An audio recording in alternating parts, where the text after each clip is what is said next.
Karen called the police weekly. I sued for harassment and got a restraining order issued. Have you ever had a neighbor who seemed to live for drama, turning every tiny moment into a full-blown crisis? For me, that neighbor was Karen, a woman whose weekly police calls turned my quiet life into a nightmare. It started with a single complaint about my dog barking, but it spiraled into a relentless campaign that pushed me to the edge until I fought back, exposed her lies, and won a victory that left her stunned. It all began when I moved into a cozy suburban house, hoping for peace after years in a noisy city apartment. My dog, Rusty, a golden retriever with a heart bigger than his bark, was my constant companion. The neighborhood was idyllic, kids on bikes, friendly waves except for Karen, who lived next door. From day one, she eyed me with suspicion. Her lips pursed like she just tasted sour milk. The first incident came a week after I settled in. A police officer knocked on my door, saying they'd received a noise complaint about Rusty. I was baffled. Rusty barely barked, and when he did, it was a soft woof at passing squirrels. I apologized, promised to keep an eye on him, and thought that was the end of it.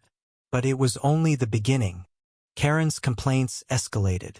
Every week, like clockwork, police showed up at my door. Rusty's barking, she claimed, was disturbing the peace. Then it was my car parked too close to her driveway. Once, she reported me for suspicious activity because I was gardening at dusk. Each time, the officers were polite but visibly frustrated, hinting they knew Karen's calls were exaggerated. I installed a Ring camera to prove Rusty was quiet, even sharing footage with the police, but Karen didn't stop. She'd stand on her porch, arms crossed, smirking as officers questioned me. It wasn't just annoying, it was humiliating. Neighbors started whispering, and I felt like an outsider in my own home. The twist came 6 months in, when I met Mrs. Delaney, an elderly widow across the street. Over tea one afternoon, she dropped a bombshell. Karen had done this before. Years ago, she'd targeted another neighbor, a single mom named Lisa, with similar complaints: noise, parking, even stolen mail. Lisa eventually moved away, worn down by the harassment. Mrs. Delaney's story lit a fire in me. I wasn't just dealing with a nosy neighbor. Karen was a serial bully who thrived on control.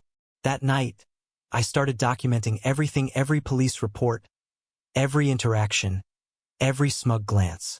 I wasn't going to be another Lisa. Things reached a boiling point one rainy evening.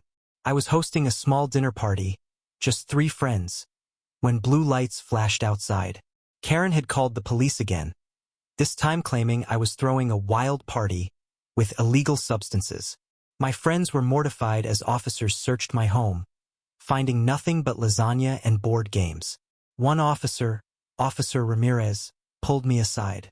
"We know she's wasting our time," he said quietly. "But unless you take legal action, she'll keep doing this." His words hit hard. I'd been passive, hoping Karen would tire herself out, but she was relentless. It was time to fight back. The next day, I contacted a lawyer, Ms. Harper, who specialized in harassment cases. She reviewed my evidence: ring footage, police reports, even Mrs. Delaney's written statement about Karen's past behavior, and nodded grimly. "This is textbook harassment," she said. "We'll file for a restraining order and sue for emotional distress." The plan was bold. We'd use Karen's own complaints against her, proving a pattern of malicious intent. Ms. Harper warned me it wouldn't be easy. Karen would likely play the victim, but I was done being her punching bag. The courtroom showdown was electric. Karen arrived in a floral dress, clutching tissues, looking like a wounded saint. Her lawyer argued she was a concerned citizen, protecting her neighborhood. But Ms. Harper was a force. She presented my evidence methodically. The ring footage showing Rusty sleeping during alleged barking incidents, police reports contradicting Karen's claims, and Mrs. Delaney's testimony about her history. The judge's face grew sterner with each revelation. Then came the knockout blow: Ms. Harper called Officer Ramirez as a witness. He testified that Karen's calls were so frequent, they'd strained police resources, and he'd personally warned her about false reports. Karen's composure cracked. Her sobs sounded more like panic than sorrow. The judge didn't buy her act. He granted the restraining order, barring Karen from contacting me or making further complaints unless she had concrete evidence. The harassment lawsuit was a partial. Weenie was awarded legal fees and nominal damages for emotional distress. But the real victory was seeing Karen's face as the gavel fell.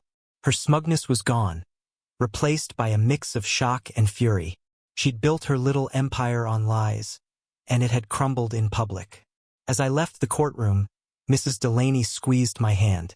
"You did what Lisa couldn't," she whispered. I felt a weight lift, knowing I'd broken Karen's cycle. The aftermath was bittersweet. Karen moved away a month later, her house sold quietly. Neighbors apologized for not stepping in sooner, admitting they'd feared becoming her next target. I forgave them. Fear can silence even the kindest people. My home felt like mine again, and Rusty wagged his tail without a care. But the experience left scars. I still tense up when I see police cars, and I check my Ring camera more than I'd like. Still, I found strength I didn't know I had, and I learned that standing up to a bully, no matter how daunting, can rewrite the story. What would you have done in my shoes?